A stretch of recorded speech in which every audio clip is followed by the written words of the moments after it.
Hello and welcome to another episode of Cards Unbarred. My name's Ryan, and in this video I'm going to show you the 3 to 5 player card game Duck, designed by Johannes Krenner.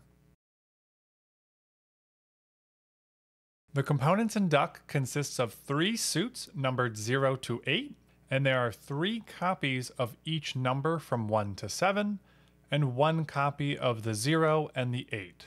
The game also comes with 5 life preserver cards, or as the rules will refer to them as life belt cards, and 5 beach towel cards.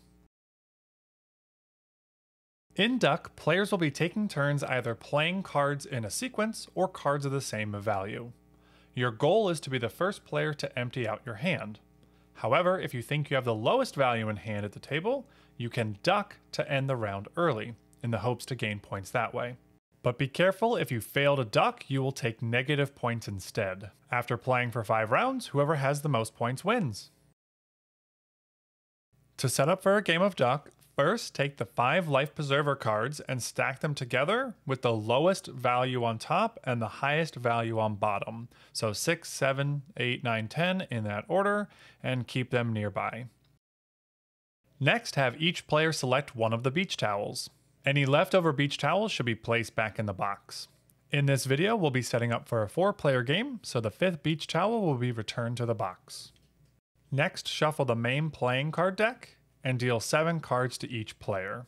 Players may look at these 7 cards, but make sure they keep them hidden from all other players.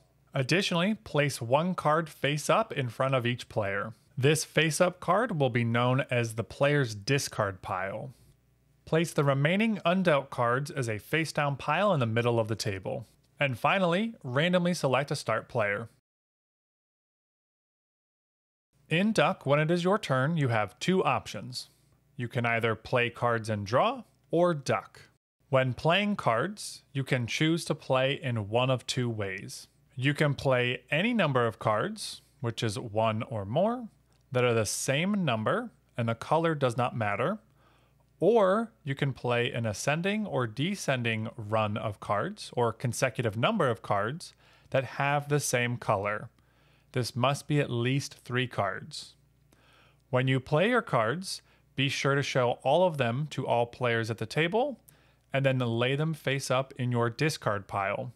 So let's say the player over here is going to be our start player, and they're going to look at their hand, and they have 3 1s, a 5, 2 6s, and a 7. So if they wanted to play same number cards, the colors don't matter. They could play these 3 1s, they could play these 2 6s, or a single 5, or a single 7.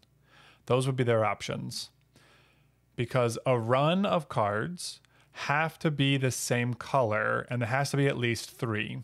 So there's a 5, 6, 7 here, but it's not a yellow 5, and I have a 5, 6, but not a red 7.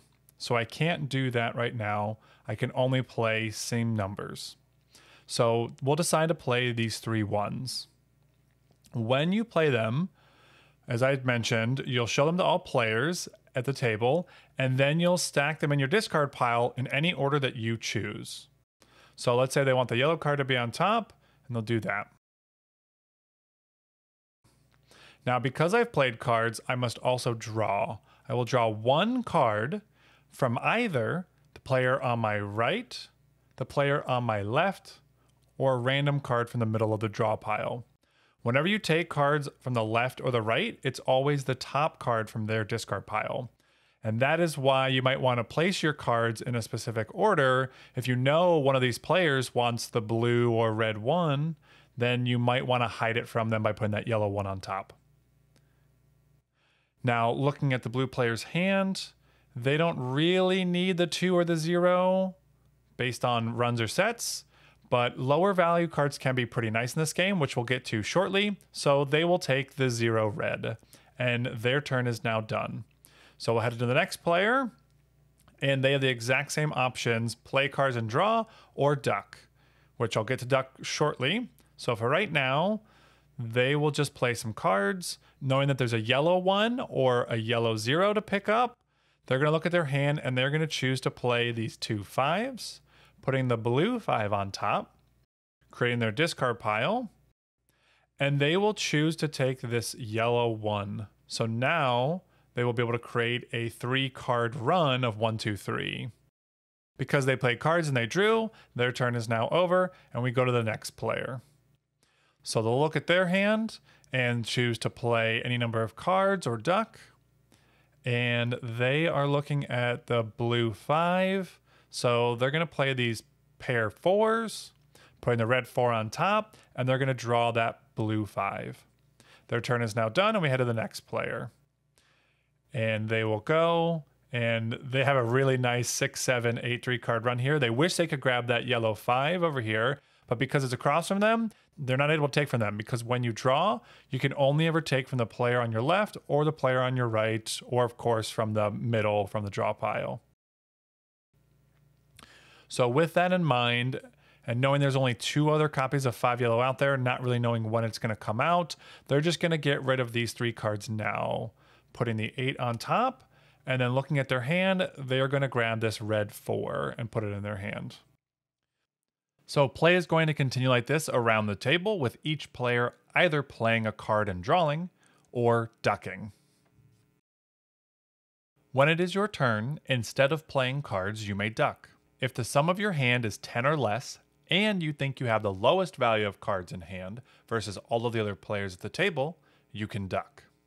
When you duck, you simply announce duck out loud, and all players will reveal their cards in hand. This will also end the round immediately. Now let's say it's this player's turn down here. Looking at their hand, they have a 3 and 2 5s left, so they're going to play these 2 5s, and they're not really happy with these 2 7s, so they're going to just draw a random card from the deck and draw another 3, which is a nice pair. And now to the next player, it's going to them, and they're going to decide to play these pair 4s and pick up this red 5. And then the next player goes, and they have in their hand a value of 5, 6, 7, 8. So they have less than 10 in their hand, so they would be able to duck. And that is what they will do.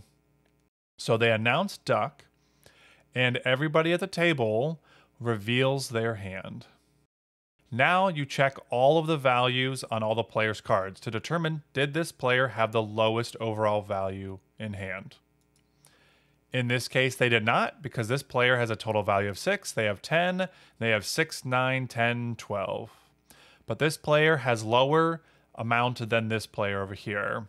Because they have failed, they will take the top Life Preserver card and flip it to its negative side and place it on their beach towel to show they have -2 points at the end of the game.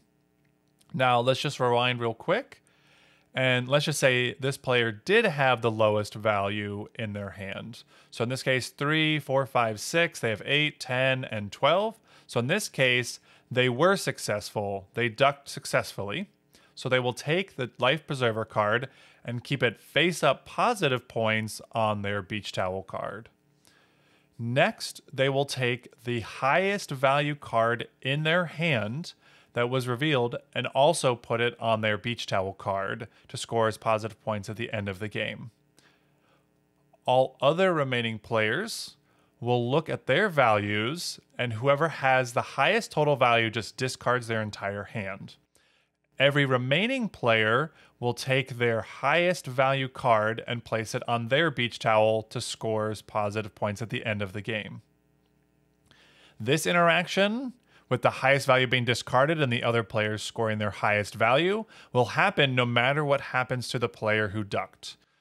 So in the example where they had failed their duck, this player still had 12, so they would discard their whole hand, and these 2 players would score their next highest value, which would be the 3 and the 5. So no matter the outcome of this, based on the player who ducked, all other players still need to compare their total values and their highest card to score. So it gives something for all players to achieve, whether you want the lowest value to duck or you want to keep a high single card in your hand based on somebody else ducking. But if you have the highest value in total, you won't score anything.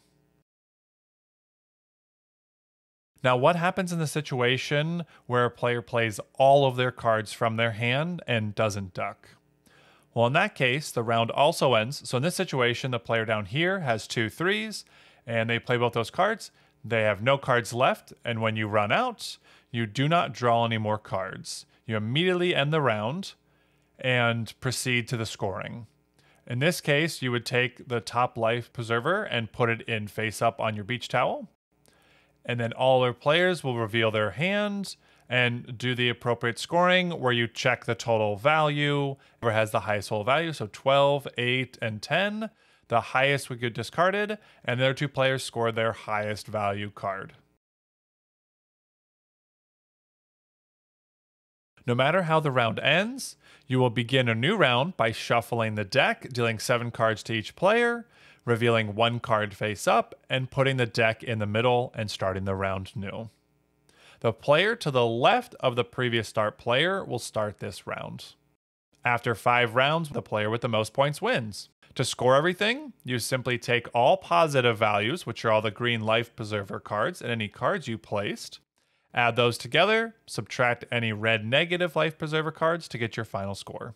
Otherwise, that's everything you need to know to play Duck. If you have any questions or comments, please leave them below and I will get to them as soon as I can. Thanks so much for watching.